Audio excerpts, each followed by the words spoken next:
nyediain racun cyanida dengan skala yang cukup untuk membunuh semua anggotanya itu.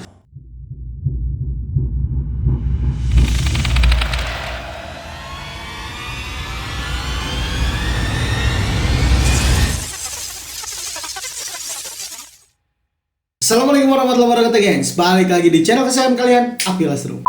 Hai, apa kabar kalian semuanya? Semoga dalam keadaan sehat walafiat semuanya ya. Amin amin ya rabbal alamin. Buat kalian yang baru mampir di channel ini, gue ucapin selamat datang. Jangan lupa klik tombol subscribe-nya dan juga tombol notifikasinya supaya nanti kedepannya lu nggak ketinggalan kalau Apilas Room update video baru. Karena di channel ini kita akan bahas banyak video-video seru. Dan di segmen kali ini Apilas Room bakal ngebahas nih, ada satu kejadian yang sangat ngehebohin 43 tahun yang lalu. Tepatnya di kota Johnstown, yang kotanya dia namain sendiri, sebenarnya bukan nama yang resmi itu ya. Dimana di kota tersebut terjadi sebuah kisah bunuh diri massal terbesar sepanjang sejarah sampai dengan saat ini, gengs. Sebagaimana yang kita ketahui ya, sebuah keyakinan itu menjadi hal yang sangat penting bagi hidup seseorang. Biasanya sebuah keyakinan itu akan membuat orang ini jauh lebih baik dan mengikuti ajaran-ajaran kebaikan nih. Tapi sayangnya hal ini tidak didapatkan oleh para penganut aliran People's Temple. Aliran yang dipopulerkan dan didirikan oleh seorang pendeta dengan nama James Warren Jones atau biasa dikenal dengan Father Jones, dan berbasis di kota Indianapolis, Amerika Serikat. Nah, sebenarnya apa sih yang terjadi pada anggota People's Temple? Seperti biasa, sebelum gue masuk ke kronologisnya, gue bakal ceritain dulu nih profil singkat si dalang dari kejadian yang sangat menghebohkan ini, gengs. Pokoknya nggak usah banyak basa-basi lagi, kita akan segera meluncur.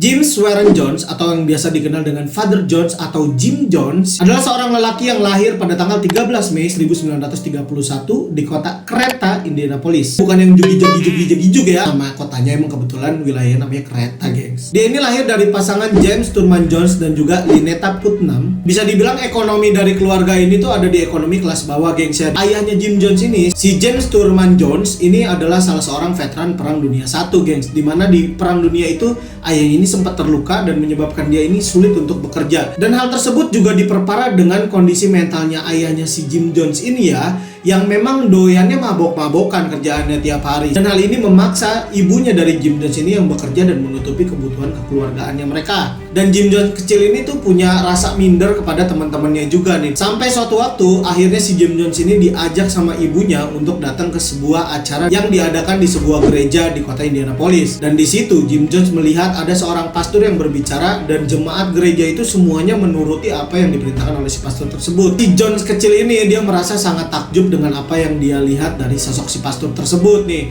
Sehingga Jones ini mulai tertarik dengan yang namanya kepasturan, dan dia tuh bercita-cita kalau gede kayaknya gue akan jadi seorang pastor dan gue akan memimpin jemaat yang seperti si pastor ini sekarang lakukan. Tapi nih, cara si Jim Jones kecil ini udah mulai aneh nih, gengs ya. Dia mulai membunuh binatang satu persatu, kemudian dia bilang ke teman-temannya kalau dia ini nemu bangkai binatang, dan dia ngajak semua teman-temannya untuk kayak ngadain acara pemakaman kecil-kecilan gitu. Tetangga-tetangga yang udah dewasa mungkin ya udah mulai curiga sebenarnya di situ. Ini aneh banget nih anak, kok tiap hari bisa nemu bangkai gitu, dari mana nih? Karena mereka saat itu nggak tahu nih kalau ternyata binatang-binatang tersebut adalah memang sengaja dibunuh oleh si Jim Jones. Di mana-mana anak-anak pada mainnya tuh paling kalau kayak kita di sini ya petak umpet, galaksin, yang kayak gitu-gitu ya. Lah dia ini mengadakan acara pemakaman terhadap binatang, dan ini terus dilakukan hampir setiap hari, gengs. Kebayang kan?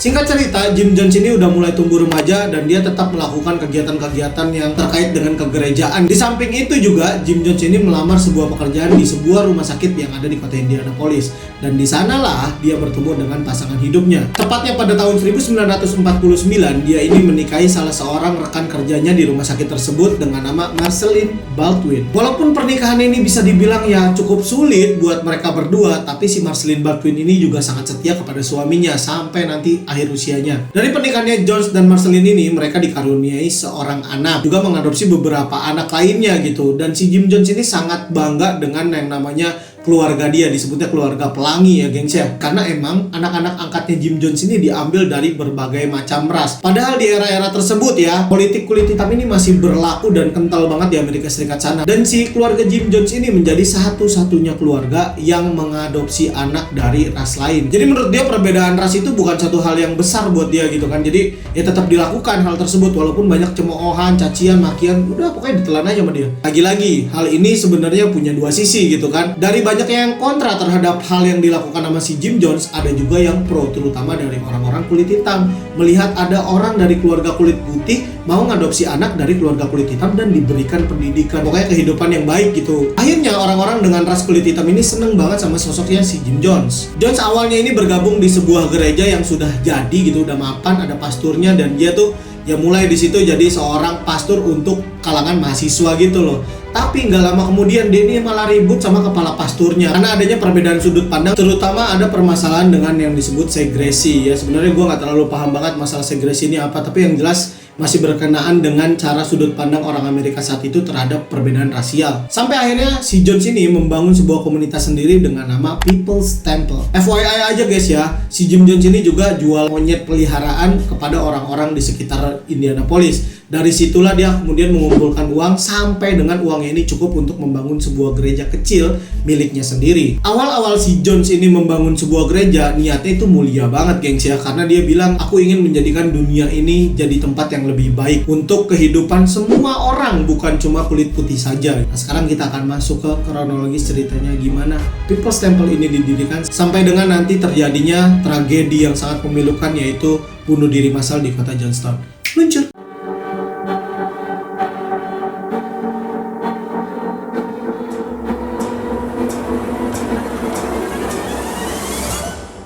Awal-awal Jones ini mendirikan sebuah komunitas, dia ini sering banget memperagakan bahwasannya dia ini punya special gift, yaitu bisa menyembuhkan orang-orang yang sakit. Bahkan orang yang tua nih, yang katanya udah gak bisa jalan, tiba-tiba dia cuman bisa jalan lagi, bisa joget bahkan ya. Gimana orang kagak teriakan itu? Dan pinternya lagi, si Jones ini tuh selalu mengemas semua hal ini dengan dokumentasi yang sangat baik, berupa video terutama. Video-video ini disebarkan kemudian kepada orang-orang lain yang berada di Indianapolis saat itu. Dalam waktu hanya 2 tahun saja, si Jones ini udah punya pengikut yang cukup banyak gengs ya. Terlebih ya, People's Temple ini menjadi sebuah tempat di mana semua ras ini boleh bergabung, siapapun dari latar belakang apapun, dari ras manapun. Tapi sayangnya ya, semua cerita si Jim Jones ini bisa nyembuhin orang, lah tahunya itu cuma prank gengs, dimana itu ternyata yang jadi nenek-nenek itu adalah sekretaris pribadinya dia yang orang belum pada tahu gengs. Dan dengan caranya si Jim Jones mempublikasikan hal tersebut kepada orang-orang di Indianapolis, makin rame lagi tuh People's Temple, berdatangan orang untuk join,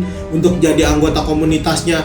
Bahkan ya, si Jim Jones ini tuh sangat dihormati oleh para pengikut-pengikutnya, terutama pengikutnya dari ras Negroid atau kulit hitam, karena emang mereka ini merasa Jim Jones ini adalah orang kulit putih yang sesungguhnya, yang gak membedakan mereka lah dari warna kulit gitu. Apalagi People's Temple sendiri punya slogan, yaitu membantu semua orang tanpa terkecuali. Hingga akhirnya komunitasnya Jim Jones ini secara resmi dipublikasikan pada tahun 1956.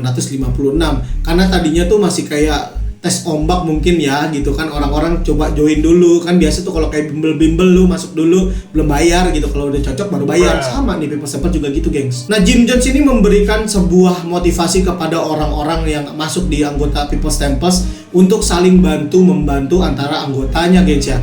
Bagus lagi-lagi. Dan dia juga kasih contoh nih ya, untuk mengadopsi beberapa orang bahkan dari ras yang berbeda-beda gitu. Bahkan dia sampai mengadopsi 8 orang anak. Di antara anak-anaknya adalah Lou, Susan, terus ada Stephanie, Agnes, Suzanne, terus ada Tim, Stephan, dan Gandhi gitu. Dan hal ini jadi doktrin untuk para orang-orang yang ada di komunitas People's Temple, di mana para pengikutnya Jim Jones ini mulai mengikuti gaya hidupnya Jim Jones gitu ya. Mereka mulai tuh saling angkat anak gitu ya. Jim Jones juga sering banget ngasih contoh kayak beramal untuk orang-orang di People's Temple gitu. Sehingga nih orang-orang di People's Temple mulai berlomba-lomba gimana caranya mereka bisa bermanfaat, berguna, dan juga ikutan nyumbang untuk People's Temple. Mulailah itu orang-orang di People's Temple ini giat banget nyari kerja, apapun mereka kerjakan demi uang dan bisa beramal di People's Temple. Bahkan ya, buat orang-orang yang kerjanya cuma 8 jam sehari, mereka merasa malu kepada sesama anggota People's Temple yang kerjanya lebih dari 8 jam. Mungkin karena hal ini juga lah si Jim Jones ini mulai ngelihat, oh ternyata nih anggota-anggotanya gue nih nurut banget apa kata gue, apa yang gue contohin semuanya ditiru. Visi misinya Jim Jones dan People's Temple itu seolah-olah melawan kapitalisme Amerika Serikat yang saat itu lagi kuat-kuatnya gitu ya. Sehingga makin banyak orang-orang Indianapolis yang tertarik dengan ajaran atau sektenya si Jim Jones ini. Mulai Jim Jones ini berpidato, berkhotbah,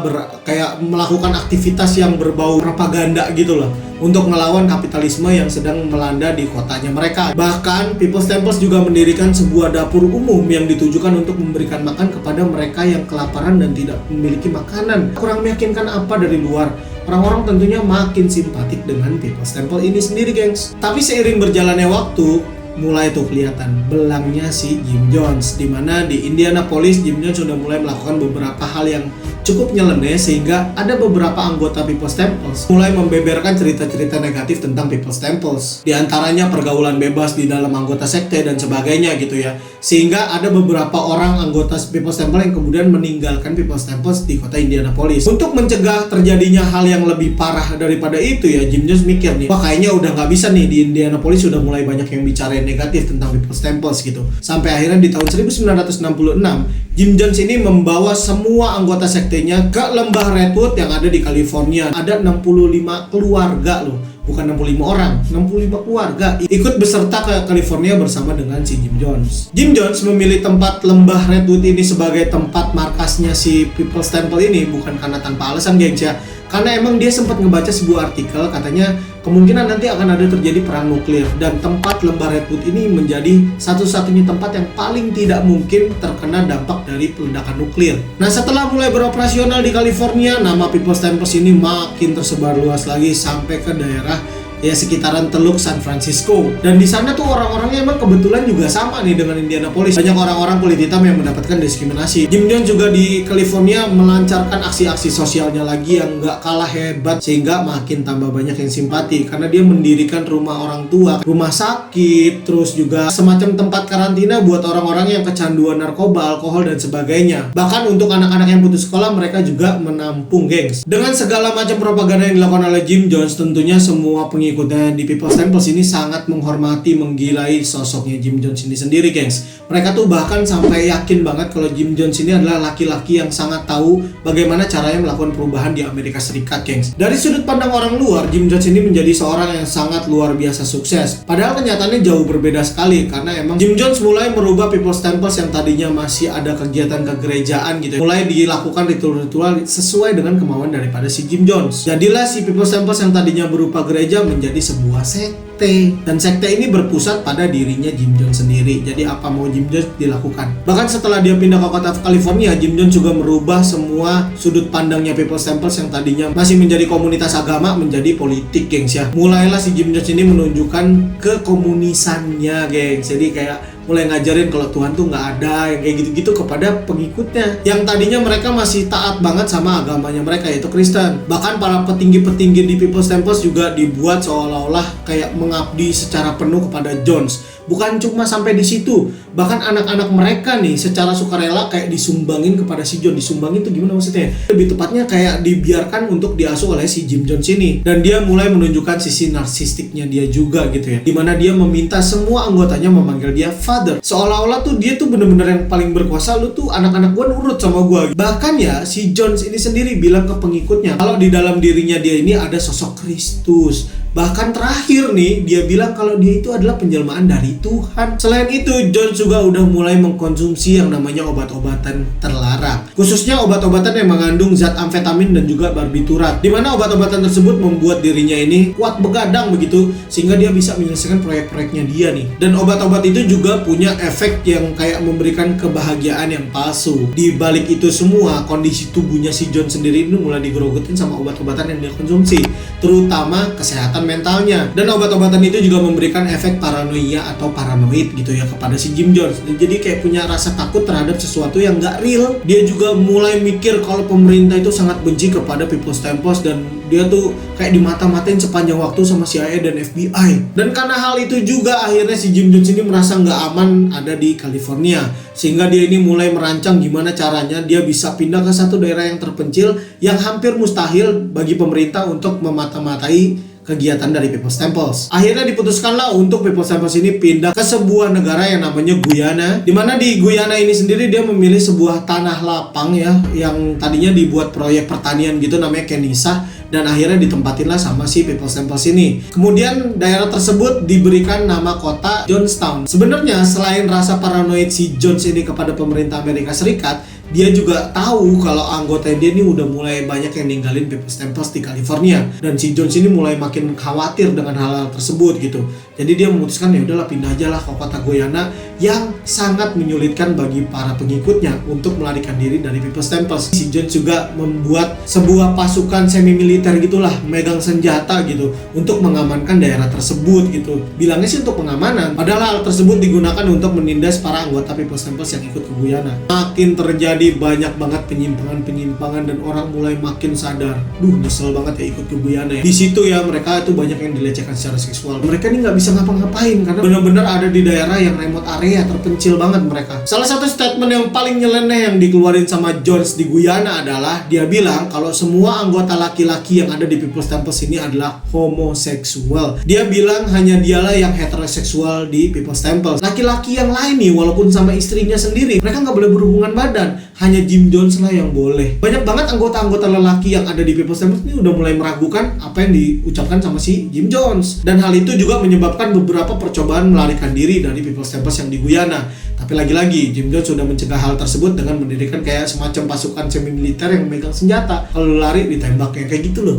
Jim Jones ini mulai gila banget, dimana dia ini mulai ngontrol pikiran dari para anggota People's Temple dengan memberikan obat-obatan yang dilarang untuk digunakan tanpa adanya resep dokter gitu ya. Di antaranya adalah Quaaludes, Demerol, Valium, dan juga morfin, serta 11.000 dosis Thorazine. Jadi ini semacam obat-obatan yang digunakan biasanya untuk membuat efek-efek tertentu pada sisi psikologis manusia gitu. Dan para anggotanya People's Temple juga dipaksa untuk melakukan kerja rodi membangun kota Jamestown tersebut ya. Sampai akhirnya ada beberapa orang anggota People's Temple di Guyana yang berhasil melarikan diri, dan mereka ini kayak membuat pernyataan secara terbuka di pers gitu ya. Dan mereka juga menceritakan bagaimana sisi lain daripada People's Temple yang dibangun sama Jim Jones gitu. Makin rame di media sehingga pemerintah Amerika Serikat juga nggak bisa diem lagi nih. Akhirnya pemerintah Amerika Serikat ini mengirimkan kayak seorang delegator gitulah ke daerah Guyana untuk berkunjung ke People's Temple nih. Memastikannya dikirimlah seorang bernama Leo Ryan beserta juga dengan beberapa orang tentara. Mereka mengunjungi Guyana dari California menggunakan helikopter. Awalnya nih ya, si Ryan ini nyampe gitu kan, dia daratin helikopternya. Si Jim Jones masih menerima dengan baik-baik aja gitu kan ya, bahkan ya kayak masih ada penyambutan kecil-kecilan untuk mereka semua. Tapi sampai di satu ketika nih, ada salah seorang pengikut People's Temple yang bener-bener udah gak tahan dia. Akhirnya dia nulislah surat kaleng gitu untuk disematkan ke salah satu orang tentara yang ikut ada di situ. Cuman sayangnya suratnya ini jatuh. Akhirnya dibacalah mas anggota lainnya, dan dia teriak, si Jim Jones ini memerintahkan untuk anggota semi militer yang dia memang miliki yang juga sama punya senjata